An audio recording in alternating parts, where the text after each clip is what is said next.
kulang isang linggo, ay magkakaroon na ng isa sa pinakamalaking pagtitipon sa kasaysayan ng Pilipinas. Ito nga yung tinawag na pagtitipon ng Iglesia ni Cristo. Unang-una, ito ay laban sa impeachment ni Inday Sara Duterte. Pangalawa, ang gusto nila ay kapayapaan sa gobyerno. No? At bagamat ito ay pinangungunahan ng Iglesia ni Cristo, sinabi na rin nila na lahat naman ay welcome na dumalo. Okay mga kababayan, ito ang mga mainit na reaction ngayon. Itong Attorney Harry Roque tungkol ito sa Iglesia ni Cristo, no? Rally ng kapayapaan para sa Pilipinong mamamayan ay palapit na. Ilang tulog na lang. January 13, ito na ang hudyat, kaya nga mag-alsa baluta na itong presidenteng bangag dahil sa daming darating, sa daming magpupuntahan dyan sa Quirino Grandstand. Ito, panoorin natin ito, ang pahayag ni Attorney Harry Roque. Ang tanong, meron bang linalabag na batas o probisyon ng saligang batas ang kahit sinong simbahan na magtatawag ng ganitong pagtitipon? Well, dalawa po yung ating pag-uusapan dyan. Yung karapatan ng malayang pananalita na isang karapatan ng mga miyembro ng isang simbahan, at saka yung simbahan mismo. Yung tinatawag na separation of church and state. Ito ba isang balakid para sa pagpaparali na tinatawag ng isang simbahan? Well, sa unang punto, mukhang madali natin sagutin yan. No? Lahat tayo may karapatan ng malayang pananalita. At ang mapayapang pagtipon-tipon, yan po ay kabahagi ng malayang pananalita. Paulit-ulit na sinasabi ng ating Korte Suprema na ang lokal na pamahalaan ay hindi nagbibigay ng karapatan para sa malayang pagtipon-tipon para iparating ang hinaing laban sa gobyerno. Yan ay karapatan na nanggagaling mismo sa ating saligang batas.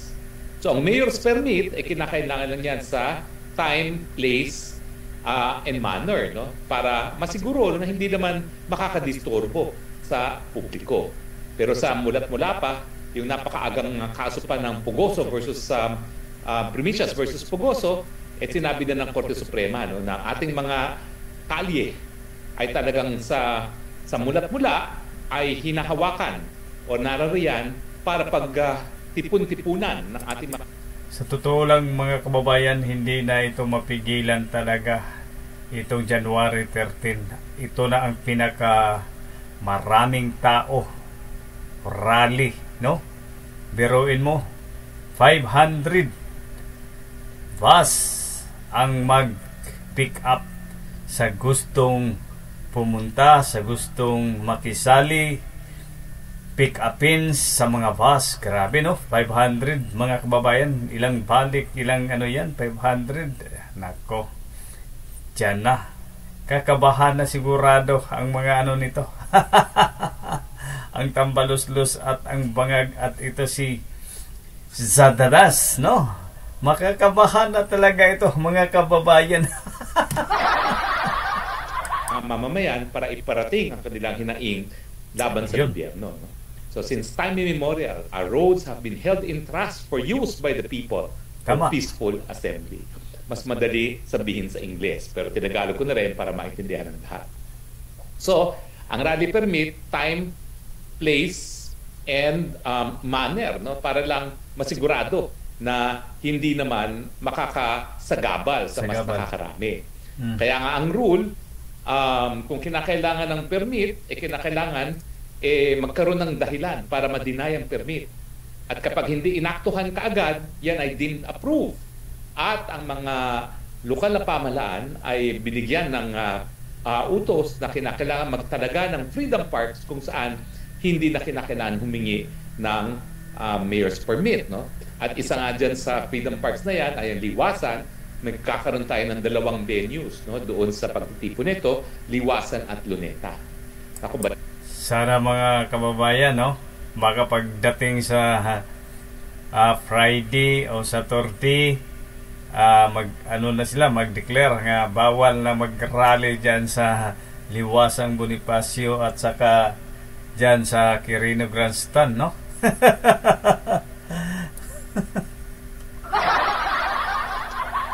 Balita ko dun sa isa kong kliyente na may bus company, 500 buses ang inupahan para sa isang venue pa lang. 500. So talagang ang inaasahan daw ng mga organizers sa 13, hindi bababa sa 2 million. Baka ito na ang isa sa pinakamalaking pagtitipon-tipon Grabe, 2 million. sa buong mundo. Tingnan natin kung mabibreak natin ang Guinness Book of World Record na pinakamalaking pagtitipon-tipon. At kung matuloy nga yan, ang mensahe, ayaw namin sa impeachment ni VP Sara. Dahil siya nga ang pinakamalaking mandato ang nakuha galing sa taong bayan. 32 million. Grabe, no? 1 million ang dadalo. Grabe talaga ito. Pinakamalaki. Hindi lang siguro 2 million yan mga kababayan, no? Baka abot pa yung 5 million. Tapos sabay na sabay. Punta na tayo ng Malacanang. Ayun. A first in Philippine history. At siya pa ang tatanggalin. No? At syempre, ang panawagan pa rin is gusto natin ay kapayapaan. Yes. Ayaw natin ng gulo. Ayaw natin dun sa mga masyadong gahaman sa kapangyarihan na nanggugulo sa ating lipunan. So malinaw na kung kayo ay aarestuhin dyan dahil kayo nagpunta sa rally, wala pong bahisahan para kayo arestuhin. Dahil ang karapatan na sumapi sa isang mapayapang pagtitipon-tipon, yan po'y garansyado ng ating saligang batas.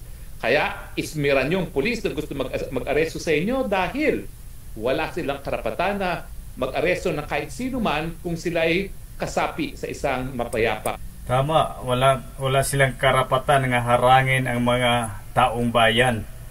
Dapat talaga ay huwag silang humaharang-harang para hindi magkagulo kasi 2 million. 2 million tapos ilan lang ang police military, wala pang million. Tapos harang-harang sila. Tama, baka dahil sa kanila magkaanuhan, 'di ba? Magkasakitan. Huwag silang humarang, bantayan lang nila ang taong bayan. Yun lang ang kanilang gagawin. Huwag sila magpadala sa kanilang pangulo. Pangulo ng bangag, di ba? At saka yung asawa at saka yung tambaluslos. Huwag kayo padala pulis, militar. Dapat proteksyonan ninyo ang taong bayan. Ang pagtitipon-tipon. Ang mas malalim na pag-iisip ay pagdating sa issue na may nilalabag ba ang simbahan pag sila'y tumawag ng pagtipon-tipon laban sa impeachment ni VP Sara o para sa panawagan na kapayapaan. Dahil meron tayong tinatawag na separation between church and state. Well, unang-una po, yung separation na yan, nagaransyado rin ng ating saligang batas, yan po ay kalayaan para magkaroon ng pananampalataya. Hindi po yan pagbabawal sa kahit anong simbahan ng pananampalataya na maghimasok sa mga pang-araw-araw na ginagawa ng gobyerno. In fact, Tama na ang pagluloko niyo sa mga sambayan ng Pilipino. Tumigil na kayo. Kawawa na ang ating bansang Pilipinas. Kaya nga may malakihang rally sa Iglesia ni Cristo sa January 13 dahil hindi na kaya sa taong bayan ang paghihirap. Grabe na talaga, marami ng gutom, kaya naawa na ang Iglesia ni Cristo sa mga kababayan nating naghihirap. Sino lang ang mga masarap ng mga pagkain? Di ba sila lang nangungurakot sa ating bansa, tapos tayo ay mga gutom, wala na tayong pambilingan ng ulam, sa halip magbigay sila ng magandang trabaho. Ito na solusyon, makiisa na tayo sa Iglesia ni Cristo. Kayong mga taong bayan, mga mahihirap, sumabay na kayo, samahan na natin ang Iglesia ni Cristo. Wala naman yang pinipili kung ano ka relihiyon. Welcome ang lahat sa darating na January 13. Para sa mga Kristiyano, no, yung kanilang buhay ay dapat din sa ayon sa kanilang pananampalataya. Kaya nga sinusunod natin yung 10 kautusan. na bawal magnakaw, bawal pumatay, no? At yan din naman ang pinapatupad ng mga responsableng gobyerno. So, yung separation of church and state, hindi ibig sabihin na palibasa, hindi gobyerno ang simbahan, hindi na sila makikialam. Ang ginagarantiyahan ng separation of church and state, yung karapatan ng lahat na magkaroon ng sariling pananampalataya. Tama. At yan ang hindi po pwedeng paghimasukan. Tama. Okay?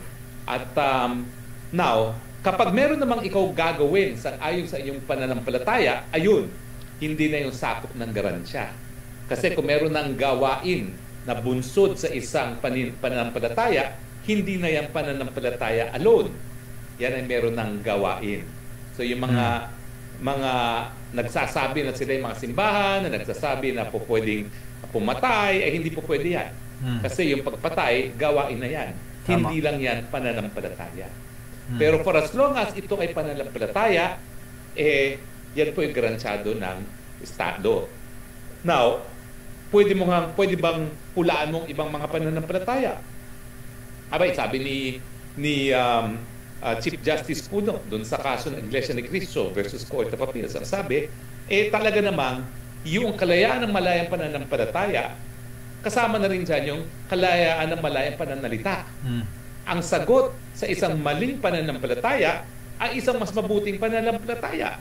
Hayaan mong magsalpukan ang ibang-ibang mga paniniwala sa malayang merkado ng ideya nang sa ganun, taong bayan ng mamimili kung anong kanilang paniniwalaan bilang kanilang pananampalataya. Tama. Tama 'yon ng mga payo ni Attorney Roque, no? Mga kababayan, sa hindi pa nakasubscribe sa akin channel, paki-subscribe. Maraming salamat mga kababayan natin. Abangan na lang natin itong January 13, magkaisa na tayo. Lalabas na tayo, lumabas na tayo sa ating tahanan, makiisa sa Iglesia ni Cristo. Sa hindi pa nakasubscribe dyan, paki-subscribe. Maraming salamat. Mabuhay ting lahat mga Pilipino.